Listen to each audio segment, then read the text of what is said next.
Jika saudara-saudaraku yang Islam ini memahami Ka'bah sebagai rumah Allah dan Hajar Aswad sebagai batu surga dengan tekstual,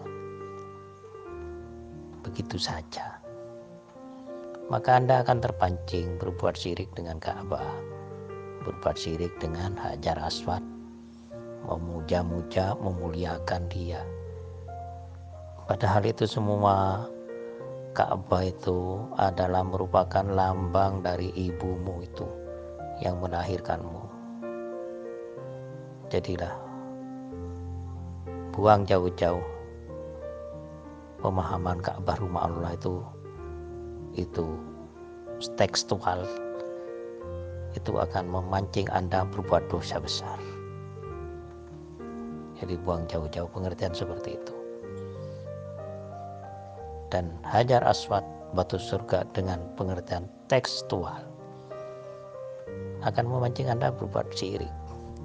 Buang jauh-jauh pengertian seperti itu, supaya selamat di dunia akhirat dan menuhankan Allah dengan benar, tidak perlu berantara batu-batu.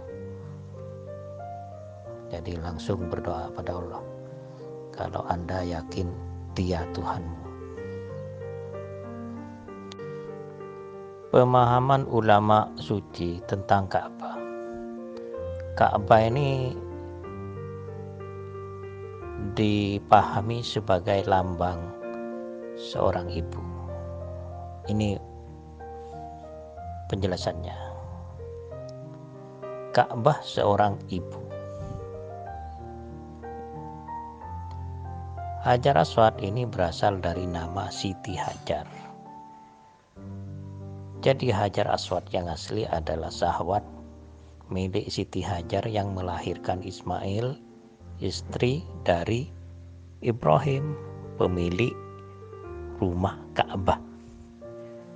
Nah, sedangkan batu Hajar Aswad yang nempel di Ka'bah itu hanya lambang dari milik Siti Hajar dan milik ibu-ibu, syahwat dari Siti Hajar dan syahwat para ibu-ibu. Itu adalah lambang kelahiran. Ini pengertian Hajar Aswad, batu surga. Dari lambang tadi bahwa Hajar Aswad ini seorang ibu, jadi yang surga itu adalah ibu-ibu. Perumpamaan surga ini adalah ibu-ibu. Kasih sayang seorang ibu-ibu itu surga bagi anak-anaknya. Setiap langkahnya itu merupakan surga buat anak-anaknya. Begitu. Jadi yang dimaksud batu surga itu perumpamaan saja. Dan ridho seorang ibu itu akan membawa ke surga. Ini penjelasan batu surga dapat menghapus dosa. Yang dimaksud batu bisa menghapus dosa, Hajar Aswad bisa menghapus dosa. Karena Hajar Aswad ini adalah lambang ibu, berarti ini ibu-ibu yang memaafkan anaknya. Ini dapat menghapus dosa anak-anaknya. Bila anak-anaknya minta maaf pada seorang ibunya. Bila dihitung dosa manusia ini yang paling besar pada seorang ibu. Waktu kecil nakal, tidak mau diatur, sudah besar berani sering melawan pada ibu. Nah itulah. Jadi kalau anda semua tidak minta maaf pada ibumu, maka dosamu terbesar itulah tidak akan pernah diampuni oleh Allah Subhanahu wa taala. Jadi yang dimaksud dengan batu surga yang bisa menghapus dosa adalah ibumu.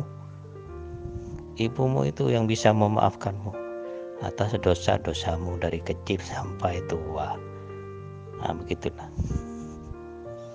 Jadi berhaji artinya itu kalau ke Mekah belajar belajar dengan tema menyayangi seorang ibu, menghormati ibu, menahan nafsu, dan disiplin ibadah. Tapi arti asli dari berhaji adalah berkunjung pada ibu, mengunjungi ibu, menyayangi ibu, menghormati ibu. Itulah berhaji sesungguhnya. Begini ya si Supar. Gini Supar, sekarang kan sudah faktanya umat Islam itu rame-rame mencium Hajar Aswad baik pun waktu umroh maupun waktu haji ya. Dan kedua, umat Islam jelas tawaf keliling Ka'bah, melempar jumroh dan sebagainya, lari dari Safa ke Marwah. Itu kan? Ya, begitulah. Pertanyaan saya untuk Mas Jafar, itu perbuatan siapa? Perbuatan siapa? Terjadi semua itu, kejadian itu semua itu perbuatan siapa itu? Perbuatan siapa? Saya mau tanya itu aja. Perbuatan siapa itu semua? Perbuatan siapa? Saya mau tanya aja sama Gus Supar. Perbuatan siapa itu? Tolong dijawab. Itu sekolah lapangan. Ya, sekolah lapangan. Perbuatan siapa menurut Anda? Yang Anda pertanyaan perbuatan atau tujuannya? Kalau cuma perbuatan ya Nabi Muhammad. Tapi tujuannya, apa itu tujuannya? Kan yang paling penting tujuannya apa, sekolah di sana atau hanya senam atau cuma rekreasi, kan begitu. Tujuannya apa? Kan itu yang paling penting. Gitu. Tiap orang itu meskipun aktivitasnya sama, tujuannya tidak sama. Misalnya saya ke Surabaya dan Jokowi ke Surabaya, itu tidak sama meskipun sama-sama ke Surabaya. Tujuan dan maksudnya begitu. Kalau saya ke Surabaya mungkin ya keluyuran. Tapi kalau Jokowi ke Surabaya itu menjalankan tugas. Kan tidak sama. Nabi dulu lari-lari di situ, cium Hajar Aswad, lempar jumroh, minum air Zam-Zam. Tujuannya apa Nabi? Nah, gitu. Sedangkan kita ini ke sana ya sama minum air Zam-Zam, lempar jumroh, mutar-mutar Ka'bah, lari-lari Safa Marwah. Itu beda dong dengan perbuatan Nabi. Tujuan Nabi dan tujuan kita ini yang ke sana itu udah sama, meskipun perbuatannya sama. Nah, ini yang perlu digali. Orang-orang cerdas ini yang perlu menggali itu. Ini ada perumpamaan yang paling pas. Ini sama-sama masuk sekolah. Seorang guru masuk sekolah, seorang siswa masuk sekolah. Meskipun sama-sama masuk sekolah, aktivitasnya itu tidak sama. Nah, begitulah. Jadi orang-orang yang sama ke Ka'bah, Nabi datang ke Ka'bah dan umatnya datang ke Ka'bah, itu tidak sama tujuannya. Itu orang-orang cerdas yang ma'rifatullah yang bisa membaca ini. Hanya orang-orang yang belajar bisu yang mampu membaca ini. Tujuan Nabi, muter-muter Ka'bah itu, dan semuanya di sana. Assalamualaikum warahmatullahi wabarakatuh. Bismillahirrahmanirrahim. Alhamdulillahi ala mahadana walahu syukru ala ma'aulana. Allahumma salli ala Muhammad wa ali Muhammad al-a'immah wal mahdiyyin wa sallim tasliman katsiran. Adapun kesimpulan ilmu ma'rifat wihdatul wujud atau wihdatus syuhud Demikian. Apabila Tuhan semata-mata disebut huwa subhana. Ya, kalau Tuhan semata-mata disebut huwa subhana. Jadi artinya dia yang maha suci. Kalau hamba semata-mata disebut Muhammad sallallahu alaihi wa alihi wasallam. Nah, kalau itu. Kemudian disebut Allah Subhanahu wa taala itu adalah Allah Subhanahu wa taala itu gabungan antara huwa dan Muhammad. Jadilah dia namanya Allah Subhanahu wa taala. Jadi gabungan Tuhan plus hamba atau wihdatul wujud atau wihdatul syuhud namanya adalah Allah Subhanahu wa taala atau disebut Allah Subhanahu wa taala. Yaitu siapa? Ya aku, ana. Dalilnya wa anakhtartuka wastami' lima yuha innani anallah. Sesungguhnya aku adalah Allah. La ilaha illa ana, tiada Tuhan melainkan aku. Fa'budni, kenalilah aku. Fahami aku, mengertilah siapa aku. Fa'budni. Wa aqim sholata lidzikri, dan dirikan sholat untuk mengingat aku yang sholat. Qib ya Muhammad, inna rabbaka yusolli, diam engkau Muhammad, Tuhan engkau yang sholat. Fakaifa yusolli, bagaimana itu Tuhan sholat? Subuhun qudusun ana rabbul malaikati waruh.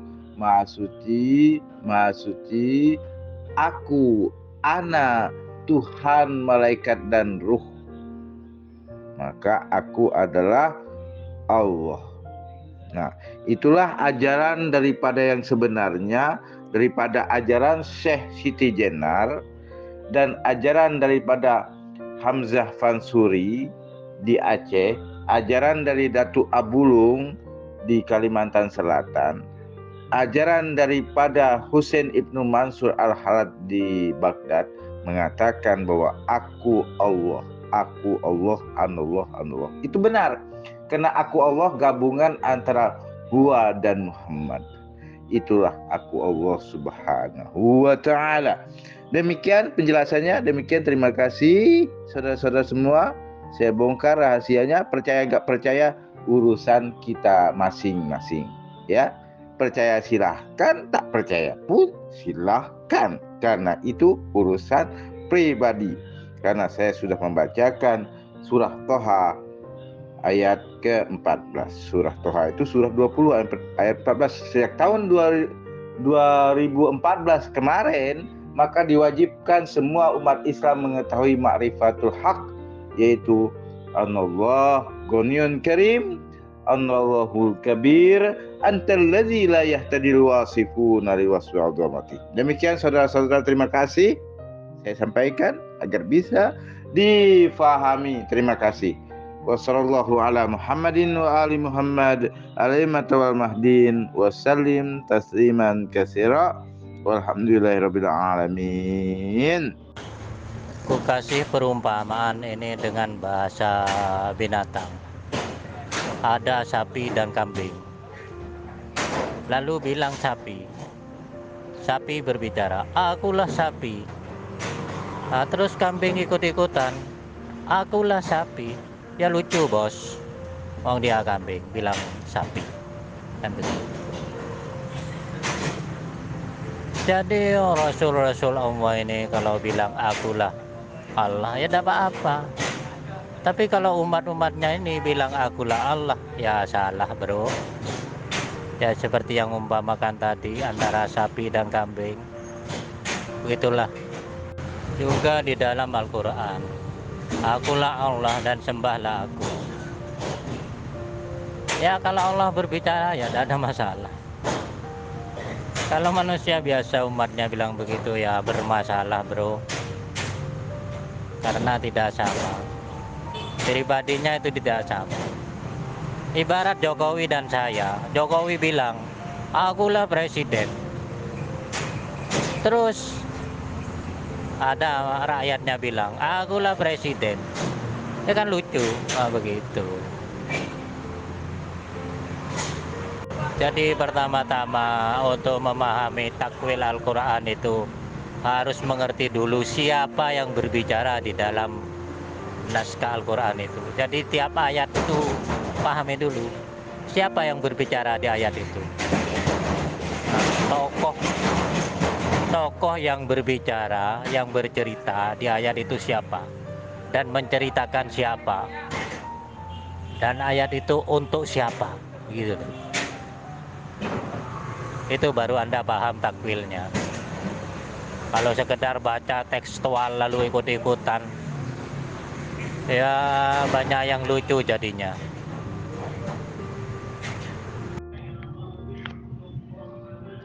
Ya kan saya sudah bilang, mau percaya nggak terserah Anda.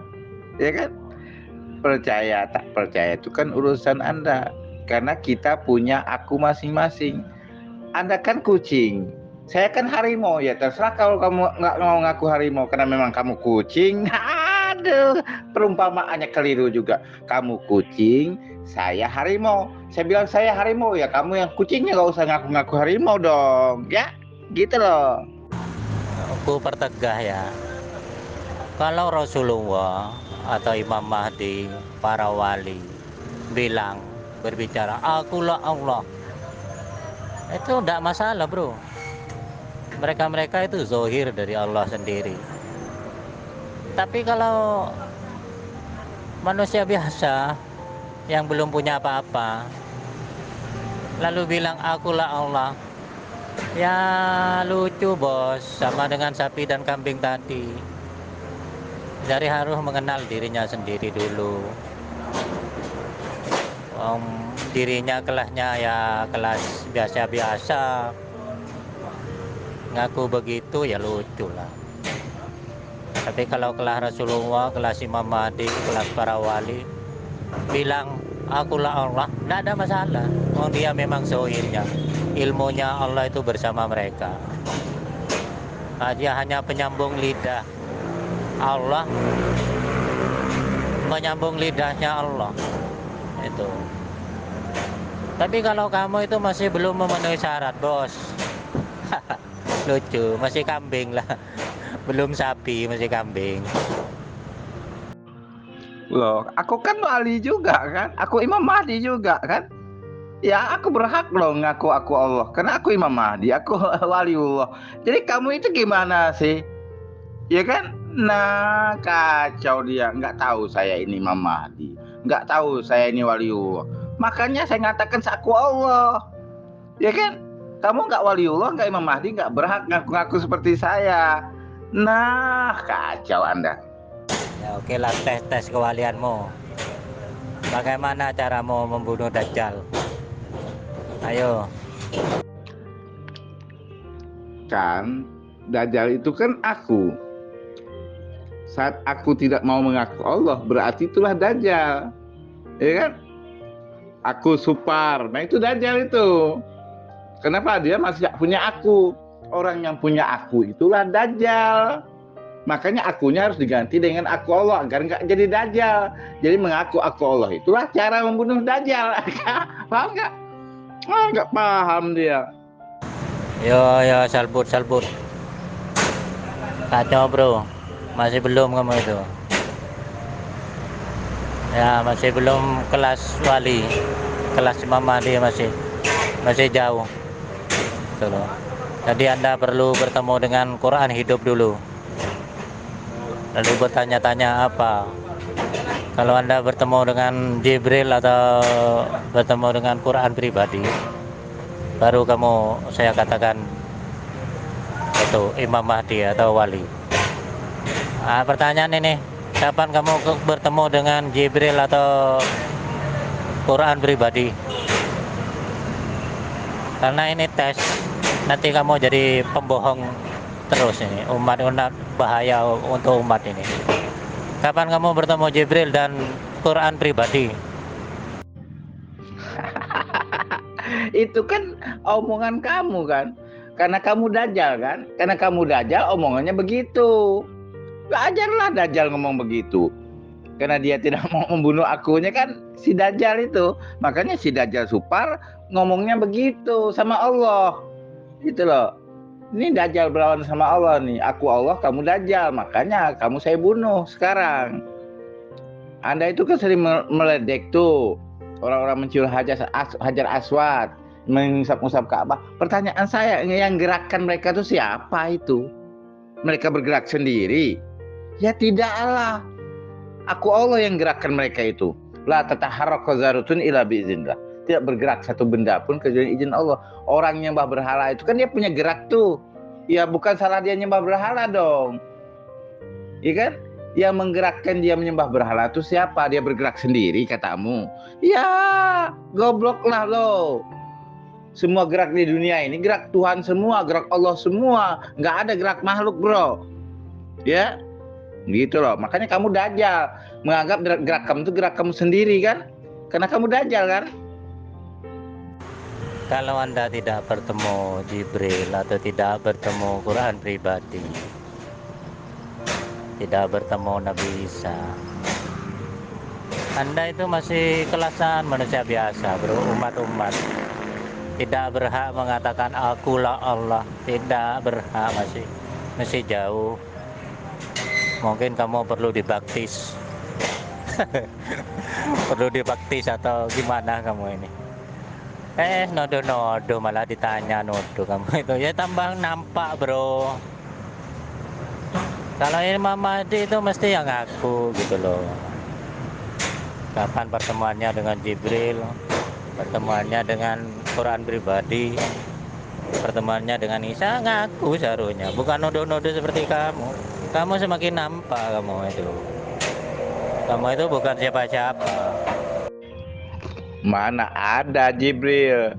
Mana ada Jibril, itu dongeng. Jabar air kata, asal katanya bahasa Suryani, asal mulanya. Kebesaran Allah itu artinya Jalalullah bahasa Arabnya. Kok ketemu Jibril? Enggak ada itu Jibril, kena dongeng juga ternyata dia kena dongeng. Ngakunya hebat tapi kena dongeng juga. Aduh, kacau. Sudah semakin nampak, bro. Saya ini tahu Imam Mahdi ciri-cirinya itu siapa tahu. Pertama ya harus bertemu dengan Quran pribadi. Itu syaratnya. Bertemu dengan Nabi Isa sebagai titisannya. Kamu ini bukan siapa-siapa, tak tahu apa-apa, masih sejauh. Mungkin kamu perlu dibaptis. Minta baptis dulu supaya kamu itu ketemu Jibril atau Imam Mahdi. Bertemu dengan Quran pribadi lah, Nabi Isa. Minta dibaptis dulu. Loh. Quran pribadi kan saya.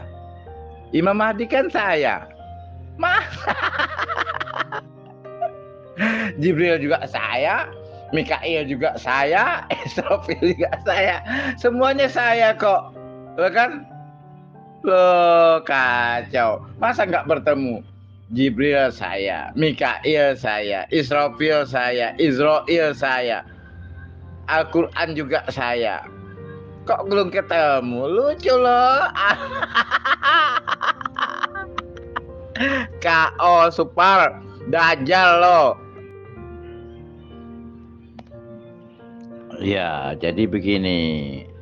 Menurut guru besar saya, itu namanya Kiai Harum Semerbak.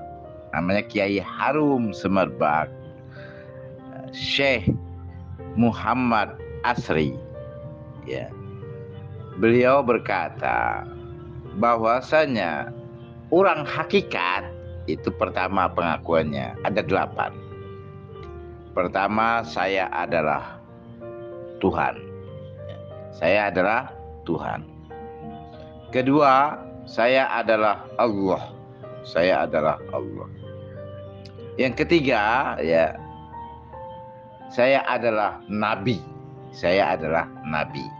Yang keempat, saya adalah rasul, ya.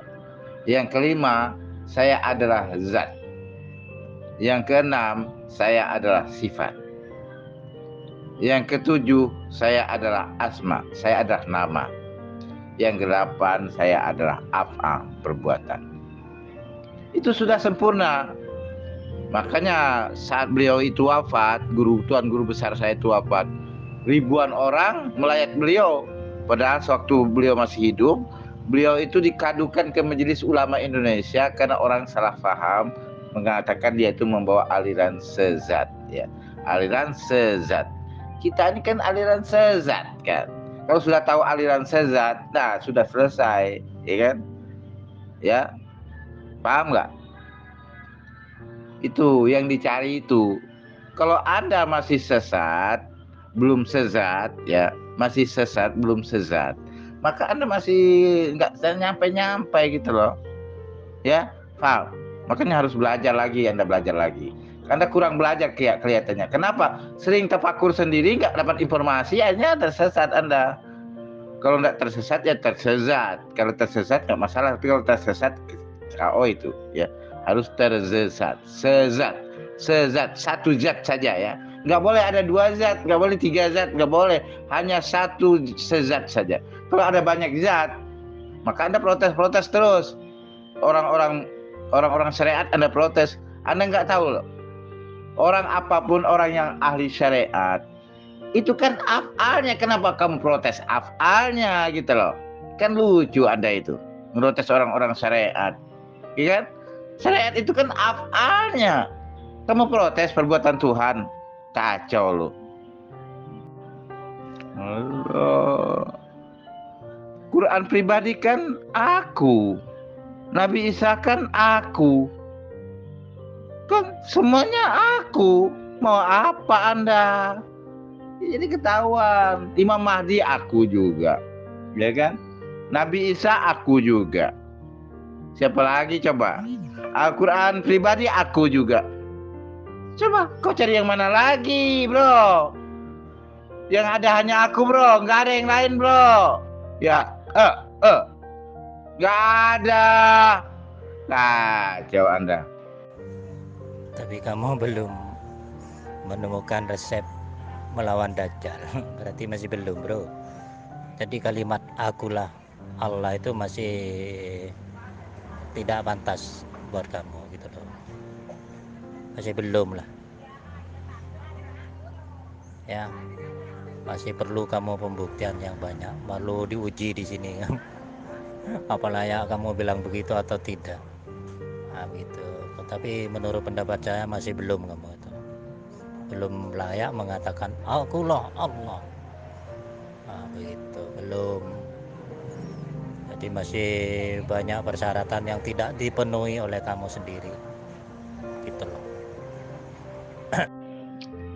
Saya ulangi ya, siapa aku ya? Saya ulangi. Wa anakhtartuka.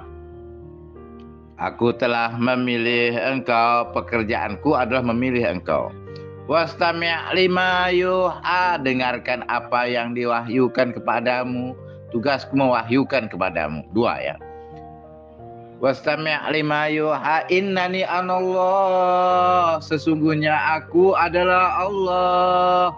Aku adalah Allah, la ilaha illa ana, tiada Tuhan melainkan aku, fa'budni, kenalilah aku. Jadi tugas kalian tuh mengenal aku, ya, ya, bukan nyembah, kenal aku. Kalau nggak kenal sama aku bahaya, ya, ya, fa'budni, kenali aku, wa aqimis sholat li dzikri, dirikan sholat itu ingat aku yang sholat.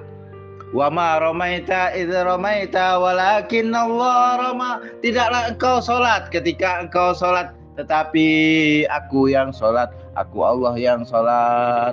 Walakin Allah rama, tapi Allah yang sholat. Gitu loh.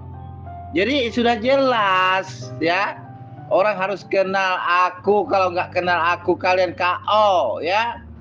KO semua. harus kenal yang namanya Ana, Mbak Ana itu loh, selaku Mbak Ana, ya harus kenal namanya aku, namanya saya, namanya Ana, itu hanya satu-satunya sezat, ya sezat, satu zat saja, satu Ana, nggak banyak Ana ya. Kalau kebanyakan Ana itu nanti musyrik ya. Paham itu? Kalau nggak paham, makanya belajar lagi bro, ya. Jadi yang berhak mengatakan seperti itu sekelas Sunan Ampel, Soekarno, sekelas 9 wali, itu sudah boleh lah mengatakan aku adalah Allah, karena memang penyambung lidahnya Allah. Itulah. Sedang kamu masih banyak penyambung lidah nafsu, ya repot. Kamu ini masih banyak penyambung lidah nafsu. Nah, itu yang perlu perhatikan. Penyambung lidahnya nafsu ini yang berbahaya buat umat. Itulah. Jadi harus buang dulu itu nafsu-nafsunya itu. Untuk apa melawan Dajjal? Kamu kira Dajjal itu ada? Dajjal itu kan nggak ada. Kok mau melawan Dajjal? Dia kira Dajjal ada. Dajjal itu makdum bro, nggak ada. Aduh, kok bunuh Dajjal, membunuh barang nggak ada, lucu loh. Dajjal itu tidak ada, nonsen, bohong, nggak ada itu Dajjal. Kok membunuh Dajjal, membunuh barang nggak ada, lucu loh. Kacau Anda.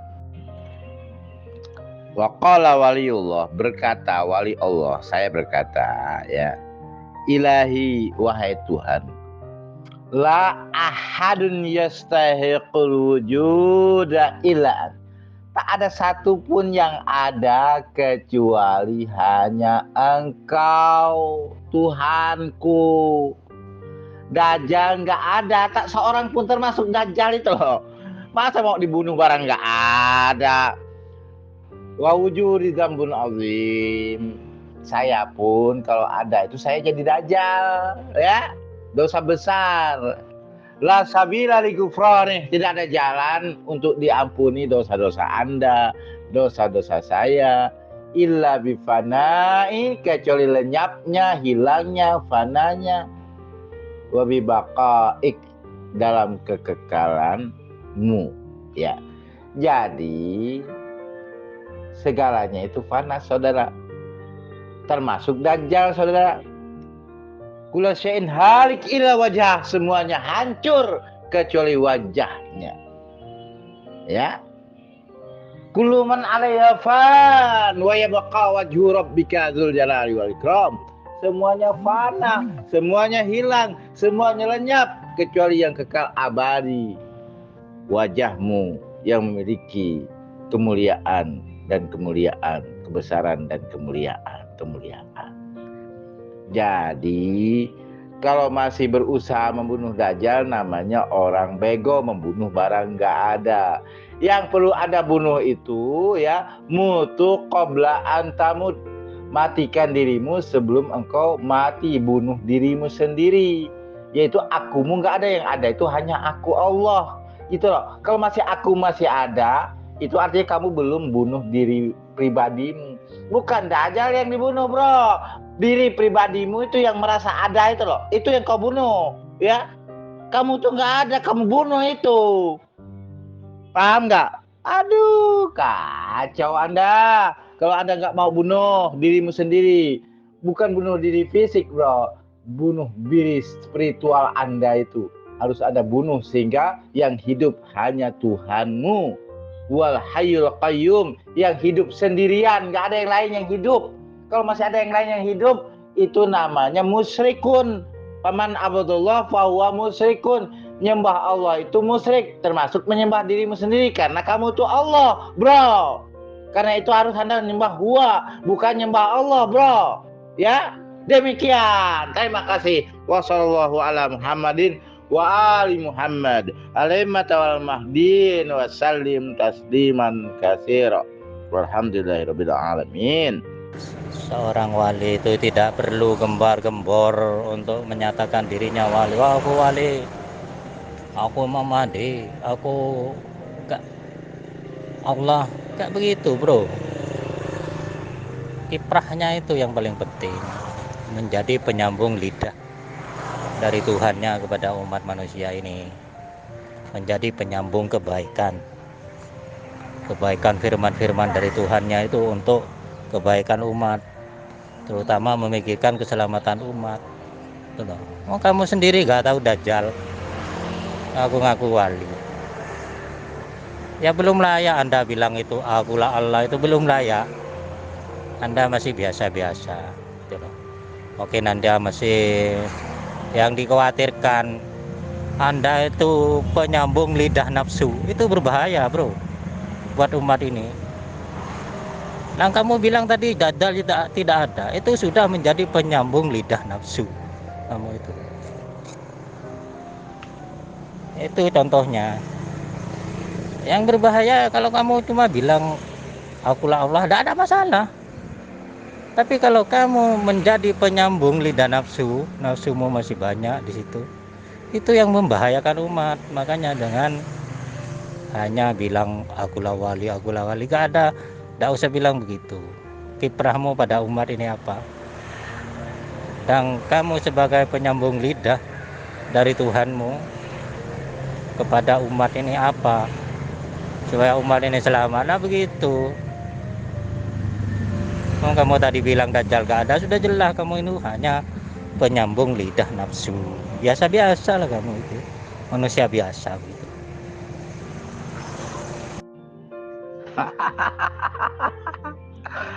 Aku waliullah, aku Imam Mahdi, aku Nabi Isa, aku Nabi Muhammad, aku Rasulullah. Loh, siapa lagi kalau bukan aku? Aku Allah Subhanahu wa Ta'ala. Siapa lagi coba? Makanya Anda itu termasuk orang bodoh, betul nggak? Betul nggak? Anda itu termasuk orang yang amat bodoh. Paham nggak? Ya, Anda itu termasuk orang yang amat buta. Anda itu termasuk orang yang amat tuli, bahkan bisu, nggak mau ngomong seperti saya. Berarti kan bisu itu. Jadi Anda itu siapa sih? Anda itu hanyalah patung. Seonggok patung nyalahin orang nyembah patung, padahal kamu sendiri itu patung gitu loh. Aduh, kacau kamu. Ya kan? Nggak sadar celah-celah orang nyembah patung berhala, padahal dia sendiri berhala, nggak sadar. Kacau kamu ini. Hei berhala Supar. Kebanyakan nafsunya bos. Ya. Jadi salah satu wali Imam Mahdi atau wali Allah itu bisa membuang nafsunya. Itu Anda hanya butuh pengakuan tok itu. Sedang kiprahnya buat umat Islam tidak ada. Ya percuma seperti itu. Ya nafsu aja. Nafsu butuh pengakuan. Nafsu itu tidak ada. Nafsu. Mana ada yang namanya nafsu? Ada nafsu? Enggak ada. Itu hayanmu belaka, ya. Dongeng belaka itu kalau nafsu itu ada, ya. Dongeng. Mana ada nafsu? Aduh, kacau ini. Justru itu, kalau Anda tidak bisa membedakan mana nafsu, mana Ruhul Kudus, berarti Anda masih belum tingkat Allah, belum tingkat wali gitu. Itu makanya Anda masih banyak melenceng dari ilmu kewalian, masih jauh gitu. Jangan sampai Anda ini hanya penyambung lidah nafsu lah. Ini yang membahayakan umat ini. Ngaku-ngaku wali, ngaku-ngaku Allah, tapi menjadi penyambung nafsu. Ya itulah penyambung lidah nafsu. Ya akhirnya apa? Menyesatkan umat cuma. Akhirnya apa? Banyak umat yang sesat karena orang-orang seperti kamu itu cuma ngaku-ngaku tok wali, sedangkan praktekmu hanya penyambung lidah nafsu. Tuh. Ya akhirnya tersesat semua pengikutnya. Ya jangan sampai begitu kamu itu. Teliti dulu nafsumu itu, buang kalau ada. Yang menyesatkan juga Allah, wa yudillu mayyasha wa yahdi mayyasha. Paham? Nggak ada makhluk bisa menyesatkan. Nggak ada nafsu bisa menyesatkan. Nggak ada setan bisa menyesatkan. Nggak ada itu Roh Kudus pada martabat ahadiyat. Ya, nggak ada. La maujuda bihaqqin illallah. Yang ada hanya Allah semata-mata. Nggak ada. Yang kamu sebut-sebut itu dongeng. Ya, dongeng. Ya itulah bro, kekacauanmu itu tidak bisa membedakan mana nafsu dan mana Rohul Kudus. Nafsu ini kejelekan atau kejahatan, keburukan, sedangkan Rohul Kudus kebaikan, kesucian. Jadi kalau kamu tidak bisa membedakan mana yang baik, mana yang nafsu, ini bukan wali namanya bro, ya biasa-biasa saja. Ya penjahat juga begitu, kerja mencuri, pokoknya ada karu-karuan semuanya dikerjakan. Itu namanya juga penjahat begitu, kelasnya kelas penjahat. Yang baik dikerjakan, yang buruk dikerjakan, ya kelas penjahat itu